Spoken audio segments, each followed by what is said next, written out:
Professor, qual que é a cirurgia mais difícil, mais complexa, que mais dá dinheiro na buco? E a minha resposta sempre é: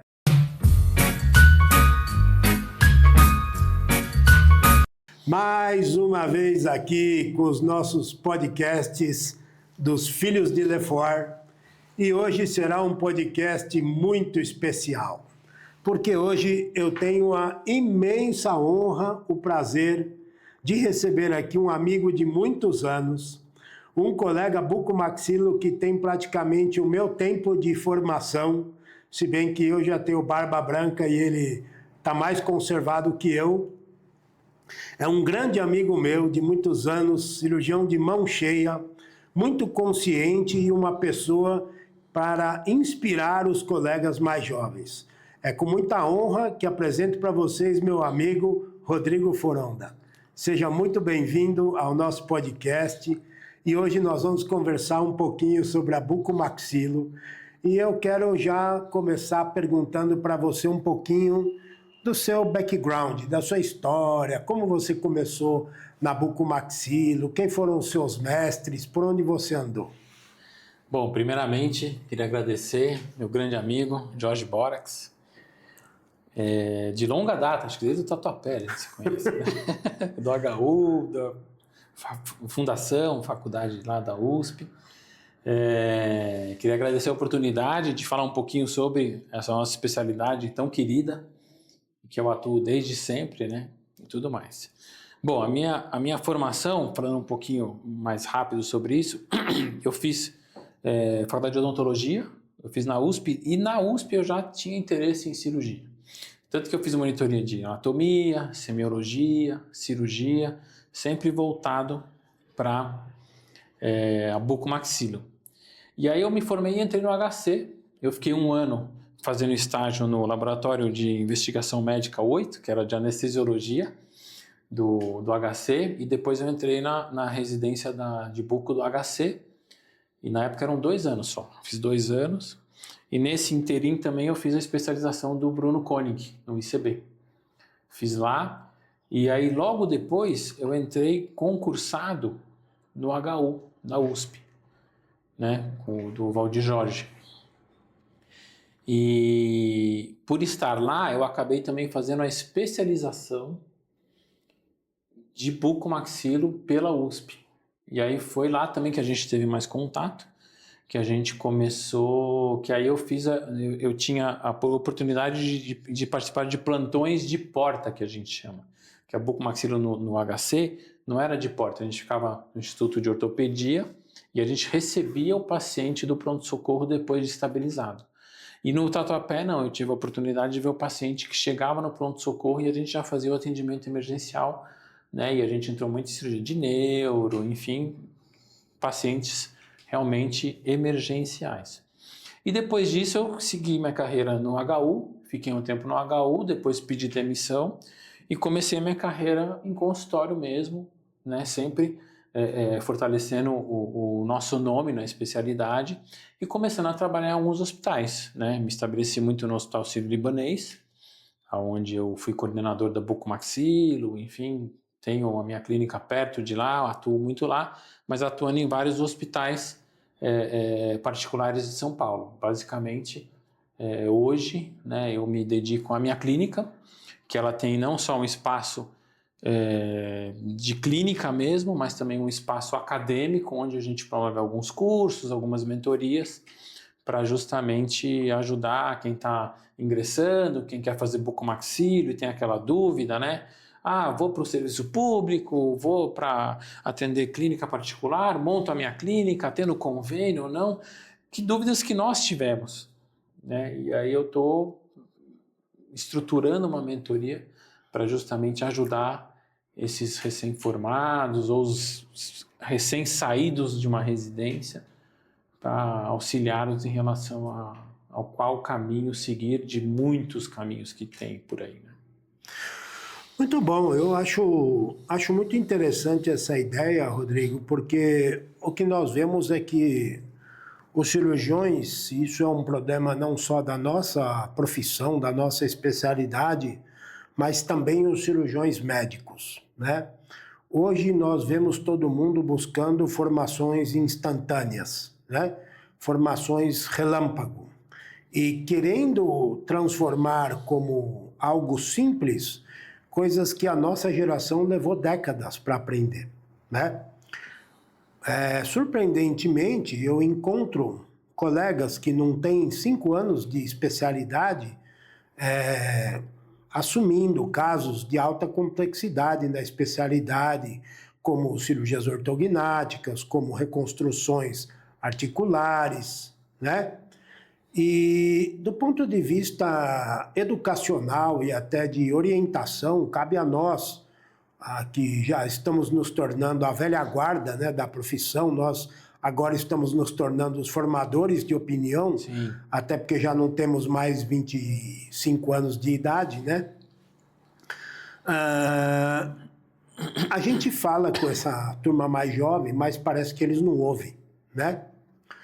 E você que está muito ligado a essa área de mentoria, de orientação para jovens profissionais, me conta um pouco mais, dentro dessa sua mentoria, se você tem algum tipo de conversa direta, ou como que você maneja a ansiedade da molecada, dos cirurgiões mais novos, de querer logo partir para grandes cirurgias, para coisas complexas. Como que você trabalha a cabeça dos jovens cirurgiões nesse sentido? A mentoria, ela engloba não só falar de técnica específica da nossa área.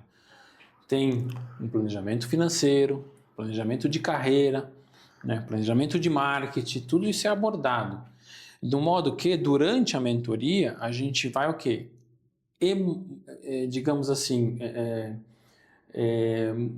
modelando, né, e orientando o profissional, né, que realmente quer escutar e quer aprender. Então, eu acho que ao longo da mentoria, que dura 6 meses, né, ele vai entendendo como que é o caminho. Entendendo que o caminho não é rápido. Ele não vai ser um diretor de uma multinacional que vai crescer rápido. Não, a gente sabe, a nossa carreira ela é constante, longa, mas devagar. A gente não consegue sucesso muito rápido. Hoje em dia, talvez com as redes sociais, você consiga uma penetração um pouco mais rápida, mas a gente sabe que isso é efêmero, e a gente sabe que isso, além de efêmero, isso é não real. É superficial, né? Acho que talvez esse seja o termo. Superficial, porque você acaba não tendo a base para isso.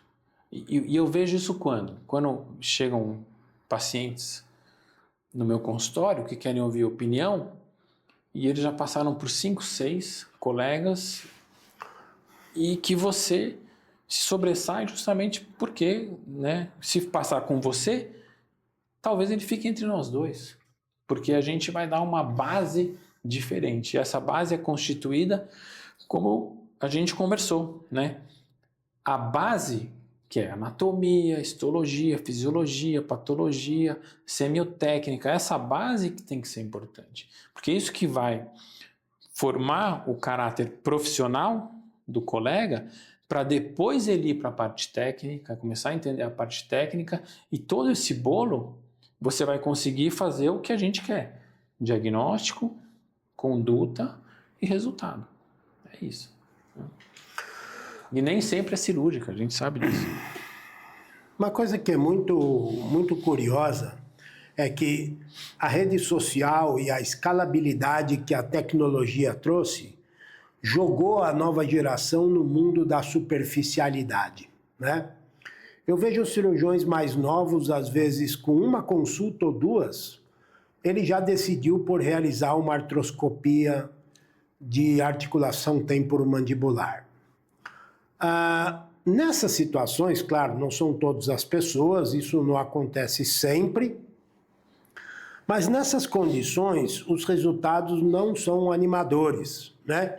Até porque não há bons resultados em cima de diagnósticos errados.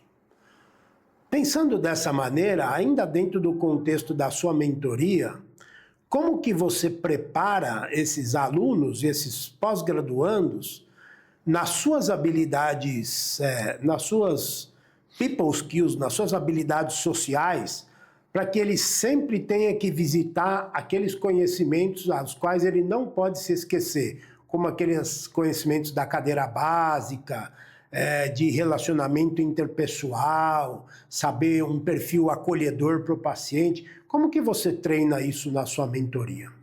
Então, como eu falei, a partir do momento que você vai... E a mentoria não é administrada só por mim. Eu tenho muitos convidados que, né, são da mesma filosofia, das mesmas ideias, compartilham das mesmas ideias que eu, que justamente a gente vai fomentando, trabalhando isso no aluno para justamente ele entender, porque a mentoria ela é online, mas dentro da mentoria tem uma imersão presencial. E nessa imersão presencial ele participa de todo o processo, né? De um diagnóstico, de receber um paciente, de um diagnóstico, de meios de como chegar num diagnóstico para se instituir um tratamento, né, e ter um resultado, que é isso que o paciente procura. E você citou bem, né, a gente sempre foca o quê? O lado humanizado. Hoje em dia, a gente não trata de uma ATM que chega no seu consultório, se trata do João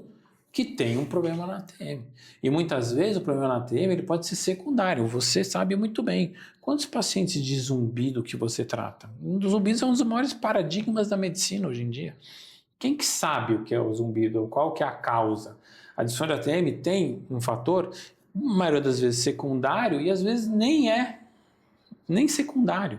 Mas o paciente muitas vezes vai ter uma disfunção de ATM. Então, você tem que entender todo esse contexto, e aí entra o quê? Entra formação, né? Formação dessa parte básica. Hoje em dia, por exemplo, você falando de disfunção de ATM, eu nem falo que o paciente com disfunção de ATM é um paciente com dor. Porque normalmente o paciente, é raro o paciente que só vem com dói porque estala. É raro, o paciente vem com dor. Então é importante o quê? Uma multidisciplinaridade, né? Muitos profissionais assistindo esse paciente e você entendendo essa dor. Não é uma lavagem de ATM que vai cuidar de uma dor, né?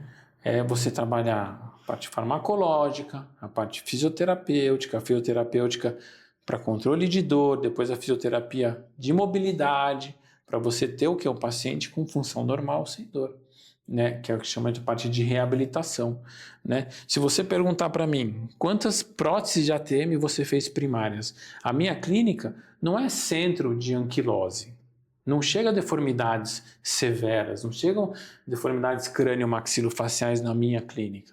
Se você perguntar quantos pacientes eu operei de prótese primária, pouquíssimos, porque eu acho que é o último caso para você operar, aquela questão de você se pôr no lugar do outro. Você chega para mim com uma ATM extremamente degenerada, de cara eu vou indicar uma prótese de ATM, será que eu colocaria uma prótese de ATM em mim? Você entendeu? Então é por aí que eu tento trabalhar, essa humanização da bucomaxilo, porque assim você realmente vai conseguir assistir o paciente como ele tem que ser assistido. E não... Eu falo para todos os meus pacientes, eu adoro operar ATM, adoro. Tanto que hoje em dia eu faço uma técnica muito minimamente invasiva, sei que está meio na moda, mas da ATM que eu não uso nem âncora. Eu reconstruo a ATM na anatomia dele, por isso você tem que entender o quê? Anatomia. Por isso que você tem inveja do meu livro do Testi, que eu guardo com muito carinho. Você vai me vender esse livro um dia. Porque eu estudo anatomia topográfica ATM, porque eu reconstruo a ATM quando eu abro. Eu tiro a âncora que está lá e não coloco âncora. Eu reconstruo a ATM na anatomia original dela. Ou pelo menos tento, né? Então é isso. A gente tenta trazer o aluno para as bases, para entender. Vamos falar de anatomia, vamos falar de fisiologia. Como que funciona a ATM? Você sabe o quão complexo é essa articulação, a funcionalidade, o quanto está relacionado a dente. E se você for no Instagram ou na internet, você vai ver o quanto de perdido que você vai ficar. Porque tem um que fala que não funciona placa de mordida, tem outro que só usa a placa de mordida. Aí um que fala que só o cannabis funciona, e o outro fala que ele só trata com medicamentos neurolépticos, ou seja, é uma gama tão grande de técnicas e tipos de tratamento que você até fica perdido. Então, realmente, você tem que ter essa orientação para tratar o paciente e entender também o que ele quer. Eu recebo muito pacientes, assim como você, tenho certeza, sequelados, ou seja, o que eu considero paciente sequelado? Que sofreu um procedimento cirúrgico e não resolveu. Porque, para mim, cirurgia é o último estágio. Eu lembro direitinho, quando eu comecei no HU, quem falava isso para mim, um colega nosso, o Schultz, ele falava, cirurgia tem que ser o último passo. Antes disso, tem os outros. Isso é mais ou menos por aí. Eu me lembro de ter dado várias orientações a vários colegas mais jovens, né? E, às vezes, quando você está dando uma orientação para alguém, a cara da pessoa, né? Parece que a informação está entrando por um ouvido e saindo pela outra, né? Entrando por uma orelha e saindo pela outra. A impressão que dá isso é que algumas pessoas não conseguem entender o quão profundo a nossa especialidade e quão complexa ela é e a quantidade de informações que tem que ser estocadas para que você possa começar a navegar com tranquilidade no mundo do diagnóstico. Nem digo no mundo do tratamento, no mundo do diagnóstico. Quando você conseguir, ou for capaz de repetir aquela frase que Sócrates dizia, só sei que nada sei, acho que aí você está começando a aprender alguma coisa de articulação temporomandibular. Porque a informação, ela é, como você falou, a rede social, a gente recebe um áudio de 2 minutos, você já fala, nossa, 2 minutos? E é isso, é muito como você falou, é muito efêmera, é tudo fugaz. Exato. Uma música de 1 ano atrás, hoje em dia já é passado. E a gente ouve música de 50 anos atrás e acha super atual. Né? Então, é maravilhoso. Entendeu? Fernanda, você estava me contando que você anda planejando a sua aposentadoria, não é isso? Sim. Isso não quer dizer que, não estou falando aqui que você vai se aposentar agora, mas assim como eu, nós precisamos começar a pensar nisso, porque nós estamos atingindo os nossos últimos 30 anos de trabalho, né? Sim. Assim sendo, eu gostaria de perguntar para você, qual é a sua estratégia para ganhar dinheiro no consultório? Quando eu decidi, eu tenho uma clínica que eu tinha um consultório menor, 60 metros, e por N motivos eu tinha oportunidade de dobrar o tamanho. Aí eu contratei uma consultoria, fiz um plano de negócios para ver se era viável ou não. Ela passou a ser viável a partir do momento que tinha a parte de cursos envolvida também. Aí eu fui atrás, banquei, né, me descapitalizei, pensando num plano maior para frente. E diria até que fiz velho. Fiz, assim, atrasado, entre aspas. Mas é que eu sempre, no começo eu achava, eu fiz um mestrado atrasado, fiz doutorado atrasado. Na verdade, cada um tem o seu tempo. É isso, né? Não tem essa. Eu conheço colegas que foram fazer medicina. Eu tenho um paciente que, juiz federal, se aposentou e está fazendo medicina e está feliz na vida. Então, está atrasado em quê, né? Então, quando eu montei, eu tinha muito claro a minha estratégia. A minha estratégia de planejamento financeiro é você ser disciplinado. Você tem que ser disciplinado frente à parte financeira. Então, quando eu montei essa clínica, eu dei um basta, por exemplo, na minha clínica de convênio. Eu atendia convênios, uns convênios bons até, mas você sabe como funciona o convênio. Eu parei de atender convênio? Não, eu atendo convênios em ambulatórios de hospitais que eu faço. Porém, na clínica, eu quis virar a página nesse sentido. Então, e foi ótimo, porque eu consigo trabalhar menos, não que eu trabalhe pouco, né? Trabalho muito. Mas isso me deu um lastro para pagar as dívidas da clínica e ter esse planejamento.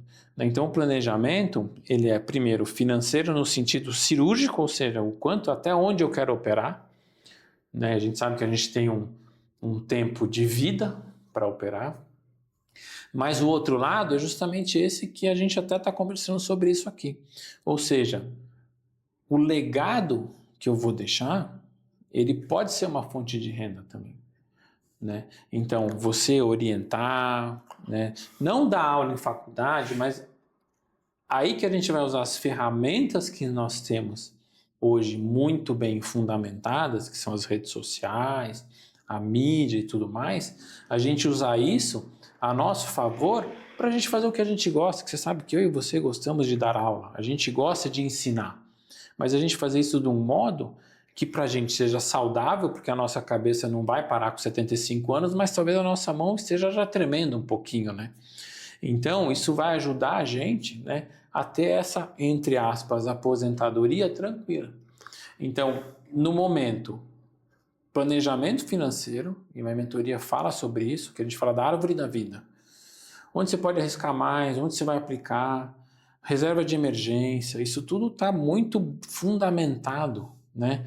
Para justamente você ter isso, e aí quanto mais cedo você começar a fazer isso, melhor. Eu comecei tarde, tanto que eu estou atrasado, comecei para estou atrasado, mas tudo bem, temos saúde, isso é importante. E esse planejamento financeiro baseado nisso, que a gente está falando do trabalho braçal, mas já trabalhando esse lado, né, de não depender da nossa habilidade manual, e sim a gente passar o nosso conhecimento, que isso é um dos princípios básicos, né? A gente não guarda conhecimento, a gente transmite, a gente passar o conhecimento para justamente transformar esse conhecimento monetizando ele. Né? Eu vejo que você considera alguns itens de gestão muito importantes como coisas que você usa para administrar a sua vida profissional. Você usa na sua clínica ou você ensina os seus mentorados sobre conceitos como custo de aquisição de clientes, o LTV, que é o Lifetime Value para os seus clientes? E se você usa isso, como você consegue melhorar o seu Lifetime Value e diminuir o seu custo de aquisição dos clientes na sua clínica? Então, a gente tem, eu sempre, por exemplo, a gente tem aulas, né, temas específicos para cada área.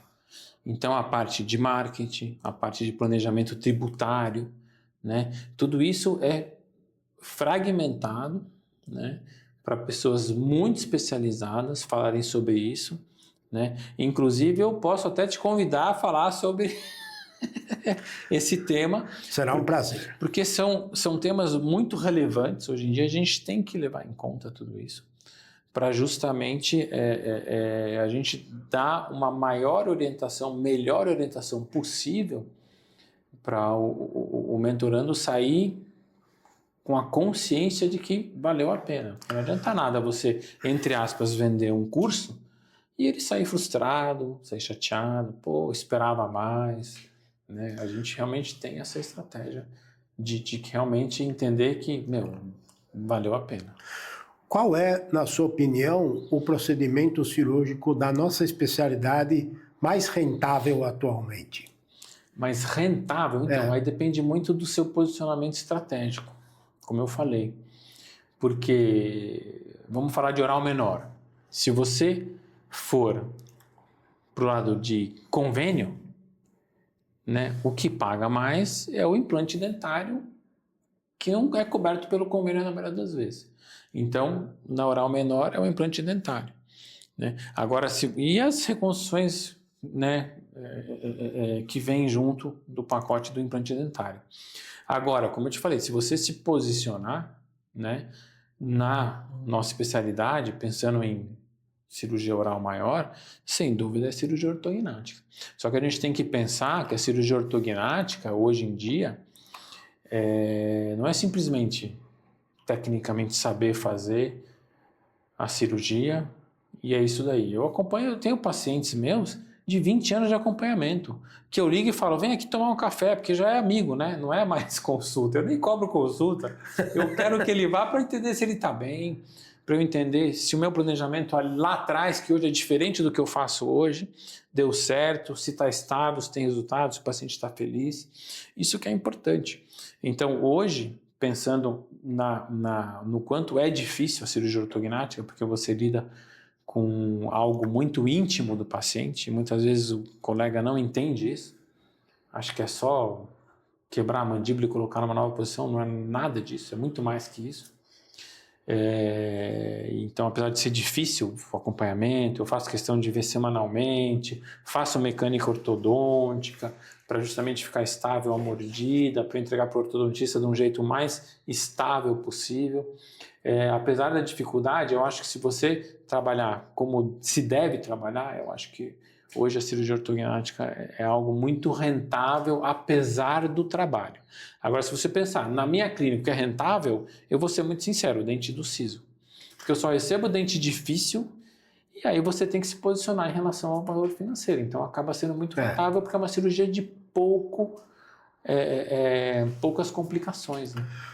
Eu costumo repetir isso incansavelmente para todos os colegas mais jovens que me perguntam, e eu acho até que algo para você acrescentar essa ideia na sua mentoria. Os colegas me vêm e perguntam, professor, qual que é a cirurgia mais difícil, mais complexa, que mais dá dinheiro na buco? E a minha resposta sempre é, procure fazer aquela cirurgia mais simples que tiver, da maneira mais bem feita possível. O arroz com feijão bem feito é aquilo que sustenta não só a bucomaxilo, mas praticamente todas as especialidades cirúrgicas. Sim. O otorrino vive de cirurgia de amígdala e de nariz, o buco vive de dente do siso, o cabeça-pescoço vive de cirurgia de tireoide, o vascular de varizes, o cirurgião geral de aparelho digestivo de hérnia e assim por diante. Só um parênteses sobre isso. O que eu recebo de paciente que quer tirar o siso no ambiente hospitalar hoje em dia, porque os jovens todos ansiosos e tudo mais, e ansiosos no sentido de não aguentarem um procedimento na cadeira odontológica e ansiosos de querer resolver de uma vez. Então é sempre aquela dicotomia, né? O filho quer fazer os quadros de uma vez e os pais, não, um de cada vez, ou só um lado, ou os dois de cima, é sempre assim. Então, o que eu recebo de paciente que já vem com a ideia, não, vamos fazer os sisos num ambiente hospitalar, e você sabe, pra gente é maravilhoso. A gente tem o controle total, a anestesia geral hoje, a segurança que tem no paciente normo-reativo, sem doença de base, é fantástico. Então isso nos dá ainda mais, né, a chance de você fazer um trabalho, entre aspas, simples, porque eu não acho o dente do siso simples, mas você entendeu o que eu quis dizer, pensando até numa qualidade de atendimento até maior ainda, quando é num ambiente hospitalar, por exemplo. E dentre as áreas de atuação da bucomaxilo, nós vemos que a artroscopia de ATM, as cirurgias de ATM, vamos dizer assim, elas têm, de maneira geral, dado muitas recorrências, né, muitas recidivas. Ao que você atribui a enorme quantidade de recidivas em procedimentos cirúrgicos da articulação temporomandibular? Erro de diagnóstico. Eu acho que erro de diagnóstico é o principal fator de uma indicação errada ou antecipada de um procedimento cirúrgico na ATM. A gente tem que entender que a articulação ela é consequência, né, ou ela recebe a carga, a consequência de um problema muito maior, um desequilíbrio total facial, que envolve função, como você mastiga, envolve condição anatômica, como que é a sua anatomia, não só da mordida, mas da face, da articulação cervical, envolve hábito, que é o famoso hábito parafuncional bruxismo, envolve doença associada, problema de coluna, ansiedade, depressão, muitas vezes os medicamentos que você toma para controlar a ansiedade e depressão, que você sabe que grande parte do consultório tem isso, o estresse envolvido no dia a dia, ou seja, tudo isso faz com que você tenha que seguir, a partir do momento que você capta esse paciente, não só olhar a TM dele, mas olhar o paciente como um todo. Entender o que está acontecendo na vida do paciente para justamente você introduzir, né, um tratamento adequado. Aí o que acontece? Aí ele tem lá um deslocamento de disco com redução, com estalo, aí o cirurgião, vamos operar, tem que operar, vamos fazer artroscopia. Primeiro que são poucos, a gente conta numa mão, os que realmente sabem fazer artroscopia aqui no Brasil, né? Os colegas que fazem, e eu não sou um deles, Aí o que acontece? Tem que ter uma indicação muito precisa, porque a TM, como eu acabei de falar, ela é consequência de um problema muito maior. Então você tem que tratar esse problema maior. E da nossa parte, cabe o quê? Você estabilizar esse paciente com as ferramentas clínicas não invasivas que a gente tem. E a partir do momento que você vai fazendo isso, você começa, né, a acompanhar o paciente, entender se ele melhora ou não. Na maioria dos meus pacientes, todos melhoram, sem precisar de cirurgia. O paciente normalmente cirúrgico são os pacientes que chegam a mim sequelados. São pacientes que já operaram e que realmente você acaba tendo que operar de novo, né, por conta de realmente acabar tendo algum problema estrutural intra-articular que foi piorado na primeira cirurgia de ATM porque foi um mau diagnóstico. E vejo o outro lado também. O cirurgião dentista que trata a ATM clinicamente. Eu recebo pacientes que fizeram ortopedia funcional para tratar a ATM por 15 anos. E são pacientes birretrusos que, além de tudo, agora estão com apneia. Ou seja, eu tenho que mandar primeiro para você, porque eu nunca indico um avanço bimaxilar sem passar no otorrino primeiro. Tem que passar no otorrino. Não tem isso. Né? Porque muitas vezes, eu recebi essa semana um paciente de 60 anos. Não, doutor, eu vim aqui fazer cirurgia ortognática. Eu tenho uma apneia. Você já usou CPAP? Não. Então vai no otorrino. Ele é de São Luís. Vai no otorrino, faz uma avaliação, testa o CPAP. Hoje em dia os CPAPs têm uma gama gigantesca de tipos de CPAP. Não é todo mundo acha que é aquela máscara e que sai aqui, né? Hoje em dia, nossa, né? Você sabe.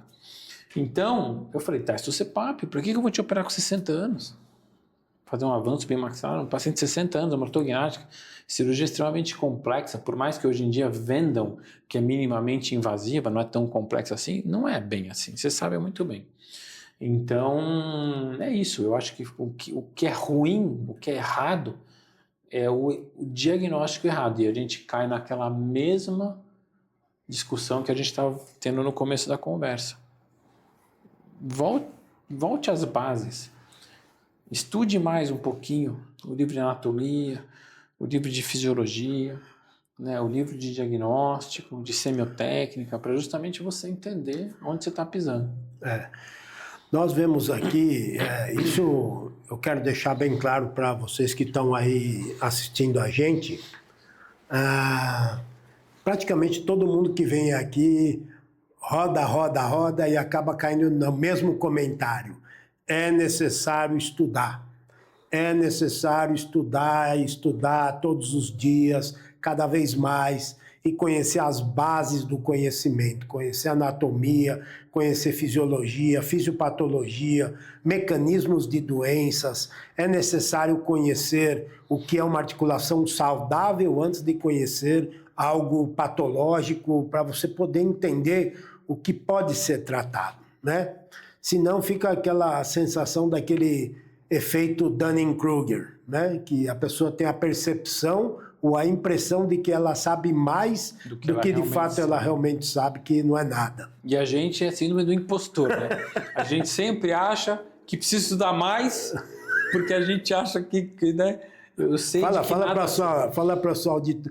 Eu sei do que nada sei, né? Eu acho que você é muito mais louvável você ter a síndrome do impostor e sempre estar atrás do que você tem que estudar do que ter a síndrome de Dunning-Kruger, que é você achar que sabe mais do que você realmente sabe, né? Muito eu bom. falo muito isso nas minhas aulas, muito mesmo.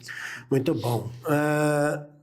Foronda, você acredita que a artroscopia de ATM é algo que pode ser aprendido direto ou a artroscopia ela é um refinamento de técnica para quem já faz a cirurgia aberta? Agora você me pegou um ponto. Eu, em 2009, 2010, por aí, foi o meu primeiro treinamento em artroscopia, né? Lá nos Estados Unidos, fui lá, comecei a fazer e eu realmente, além de entender que a curva de aprendizado é gigantesca, você acaba não tendo uns resultados. Eu ficava frustrado com os meus resultados. Primeiro porque eu acho que eu nunca consegui realmente de fato fazer, mas eu já chamei colegas que supostamente sabiam fazer e sabem mesmo, que tecnicamente sabem. E eu via que na clínica os meus pacientes, eu ficava muito frustrado com o resultado. Por mais que eu tivesse indicado e realmente indicasse que realmente tinha uma indicação precisa. Então, assim, em relação à artroscopia, eu acho que sim, é uma ferramenta interessante, né? Mas aí que depende do nível. Não tem a tipo 1, tipo 2 até, né? Eu não vejo, né, pela minha experiência, como uma artroscopia, né, de recaptura de disco, que você demora quantas horas? Eu não sei, tem gente que faz muito rápido, eu estou meio por fora disso. Quanto tempo demora uma artroscopia de recaptura de disco? Meia Talvez hora? 40 minutos. 40 minutos e uma aberta, quanto que demora? Acho que menos que isso. Menos que isso, né? Então, a questão é justamente essa. Para você fazer uma artroscopia com mais tempo cirúrgico, a gente sabe que é um dos pontos que pega no pós-operatório, tempo cirúrgico, né? Aonde você não tem a certeza. Quando você abre uma ATM, você tem a certeza de que você vai encontrar o disco, você tem a certeza de que você vai fazer uma cirurgia de ancoragem na técnica que você for usar. Agora, a fechada, muitas vezes você, ainda mais o paciente operado, né, é muito difícil você realmente ser assertivo e ter a certeza de que você realmente vai ter a resolutividade. Então, eu acho que sim, faz parte de um aprendizado, mas eu acho hoje que não artrocentese ou artroscopia vídeo assistida para um diagnóstico. Eu adorava muito tempo atrás que tinha um artroscópio de 1.2, você lembra? Da Denu. Da Denu, da Lawrence, né? Da On Point. Eu adorava. Eu gostava daquilo também. Eu gostava porque você fazia artrocentese e você enxergava, você tinha um diagnóstico. Você tem dúvida de que numa ressonância onde você tem um deslocamento de disco com redução, um Wilks 2, você tem dúvida de que ele tem sinovite? Lógico que tem. Então, assim, é relativo, sabe? É muito relativo. Então, a artroscopia acho que tem o seu campo, mas eu acho que hoje ele é muito super indicado, muito indicado. Eu realmente acho que, como eu falei, vamos retornar um pouquinho, né? Para fazer o tratamento como deve ser. E se realmente tiver uma indicação e você tiver mão para fazer uma artroscopia, não, eu vou recapturar um disco porque socialmente o paciente vai comer e a família reclama e ele não tem dor, mas só tem isso residual, um desarranjo interno residual, que você tratou, estabilizou o paciente de todos os modos, mas ele ainda tem isso e tem uma indicação cirúrgica. Se você tem mão para fazer artroscopia, faça a artroscopia, não vejo problema nenhum, né? Eu não tenho. Nós vemos também hoje em dia muitos colegas achando lesões que na verdade não existem dentro da ATM, né? Confundindo osteocondromas com osteomas, com hiperplasias condilares. Às vezes o paciente não tem nada, né? E é diagnosticado com uma patologia dessa.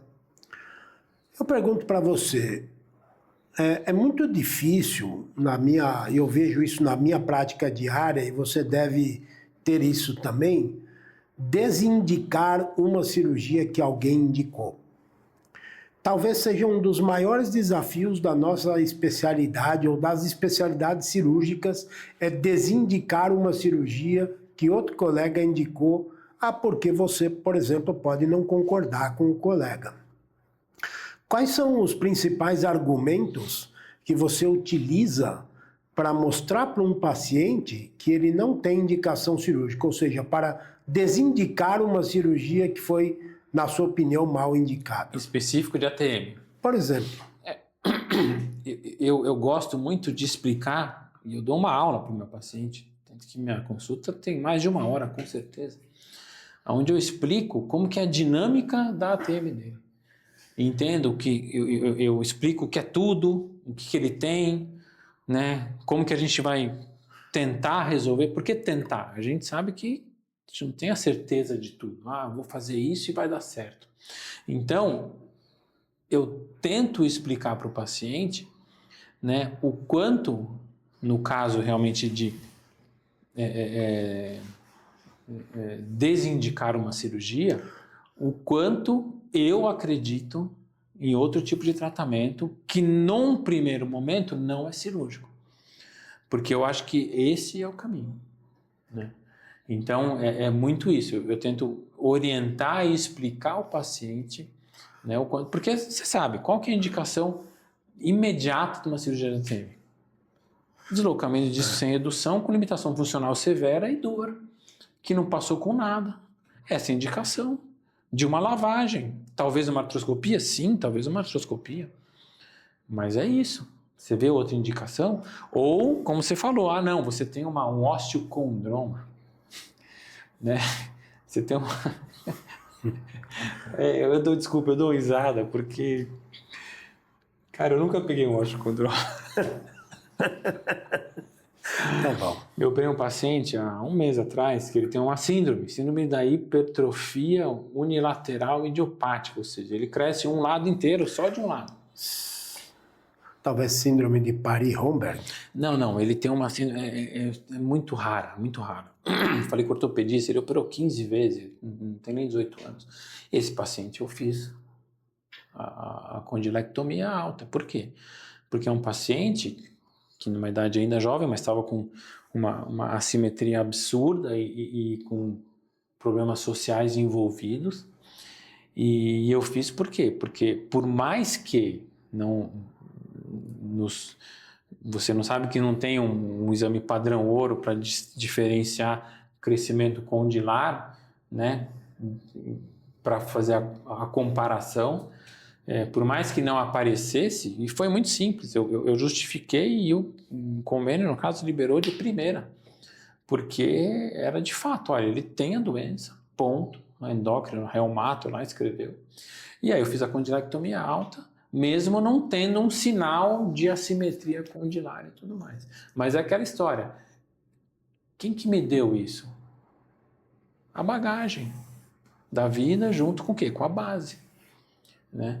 Então você tem essas duas conjunções. Aí eu fui convicto e foi ótimo, porque foi uma estagiária na cirurgia e quando eu abri a cirurgia, ela viu uma ATM funcionando fisiologicamente, porque não tinha uma patologia de fato, não tinha um deslocamento de disco, mas tinha uma indicação de fazer uma condilectomia alta, porque eu não quero que esse paciente recidive, né? Porque ele tem uma síndrome que o lado direito, o lado específico dele cresce mais que o outro, né? Então é isso. Né? Não vai operar ATM nunca? Não. Quando tem indicação, você tem que operar. Né? Quando você opera próstata ATM? Quando o paciente já tem uma próstata, você tem que trocar a próstata. Que muitas vezes eu falo, volta para o seu cirurgião, porque você sabe o quão difícil é uma reoperação. Eu peguei paciente, menina de 20 anos, com 5 cirurgias de ATM. Inclusive colocou e tirou prótese. O que é isso? Morrendo de dor. Eu indiquei ela para um especialista em dor. Falei, vai procurar um especialista em dor. O que você acha que eu vou fazer que minha mão é diferente, tão especial, que eu vou resolver seu problema cirurgicamente falando? É uma paciente que começou errado desde o começo e, coitado, sofre. Você sabe muito bem como funciona. Aí o pessoal tem que entender o quê? A fisiopatologia de como funciona o quê? A dor. Quem entende de dor? Ninguém. Quem que faz teste diagnóstico para dor no consultório? Não é? Coisa simples que direciona o seu diagnóstico. Quantos pacientes que eu peguei com indicação de cirurgia de ATM que tinham dor de dente e por um simples teste diagnóstico você resolveu? É difícil, né? Complicado. Muito bem, Foronda. Estamos chegando ao fim do nosso podcast aqui. Eu gostaria dizer para você que é uma honra poder ter você aqui, um colega com uma experiência bárbara, né? Com muitos casos tratados, ver que você continua ativo, se mantém dentro da ética, como eu também procuro ser. E hoje você é um colega que é um exemplo para a nova geração, né? Então, gostaria de agradecer muito a sua presença, espero que você venha aqui várias vezes ainda, vai ser uma honra ter você aqui em outros episódios. Nós vamos conversar melhor sobre essa mentoria, acho que a gente pode acrescentar bastante com outras ideias, com crescer certeza. juntos. E eu gostaria que você dissesse aqui, olhasse para a sua câmera lá e dissesse as suas palavras finais para os alunos, deixasse uma mensagem para a audiência, para que eles possam sempre lembrar de você, se inspirar nas suas palavras, para seguir bons exemplos que, graças a Deus, nós ainda temos na especialidade. Não, com certeza. Primeiramente, eu queria agradecer a oportunidade, eu acho que é sempre muito bom, né? E principalmente com um grande amigo que eu o admiro muito também, né? Eu lembro que eu escutava de você antes de te conhecer, o quanto você tinha um conhecimento, você andava debaixo do braço com o livro de neuroanatomia humana lá do... Quem que é? Ângelo Fatini. Esse mesmo que eu também... O Ângelo Machado. Ângelo Machado. Estudei muito esse livro também, que é importante para entendedor, né? E dizer que eu te admiro muito também, não só pela sua carreira, né, mas também por seu conhecimento e por toda a sua ética na profissão, né? Então, agora falando um pouquinho para os ouvintes aqui do podcast, é isso. Eu acho que você se manter com conhecimento, estudar, não ter preguiça, não ficar, vou ouvir uma aula no YouTube, não, leia um livro, depois ouça a aula no YouTube, seja crítico com aquela aula, para entender se realmente você está aprendendo na aula ou não, né? Leia muito, e além disso, seja ético. Eu acho que ser ético, né, com base em princípios que você carrega da sua formação, de berço, da sua família, e também da sua construção profissional. Eu acho que esse é um grande caminho para você ter uma formação plena e ter um sucesso na sua carreira. Eu acho que mais ou menos é esse o recado. Muito bom, é isso aí. Valeu, cara. Muito bom. Muito bom, muito obrigado.